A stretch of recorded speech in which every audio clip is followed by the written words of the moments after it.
கூடுமான அளவுக்கு செய்தி வாசிப்பாளர்கள் முகபாவனை அற்றவர்களாகத்தான் இருப்பார்கள். இருக்கணும். ரொம்ப கம்மியானங்கள் லேசான பாவனைகள் தான். லேசான பாவனைகள் தான்.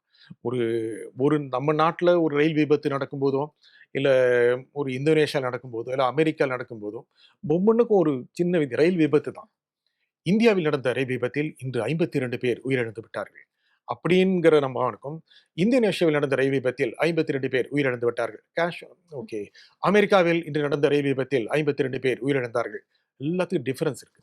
நம்ம தமிழ்நாட்டுல நடந்தா, இல்ல ஒரு பீகார்ல, உத்தரப்பிரதேசத்துல நடந்தா, இந்தியாவுல நடந்தா, இந்தோனேஷியால நடந்தா, அமெரிக்கால நடந்தா, எல்லாத்துக்கும் டோனல் ம். ப்ராக்ஸிமிட்டின்னு சொல்லுவாங்க. அருகாமை.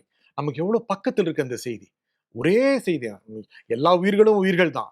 இருந்தாலும் நமக்கு பக்கத்துல நடக்கிறது எது? அப்படிங்கிறதுல ஒரு செய்தி வாசிப்பாளருக்கு இயல்பாவே பாவனை ம். மாறிரும். முகபாவனை ம். முகபாவனை மாறிரும். ப்ராபப்ளி இந்தியால ஒரு ரயில் விபத்துல 52 பேருடைய அ நிகழ்ந்தது அப்படின்னா, அது முதல் செய்தி. அமெரிக்கால நடந்தா நமக்கு ஒரு 20வது செய்தி. எத்தனையுமே முகபாவனையிலும் வெளிப்படும் இல்லையா?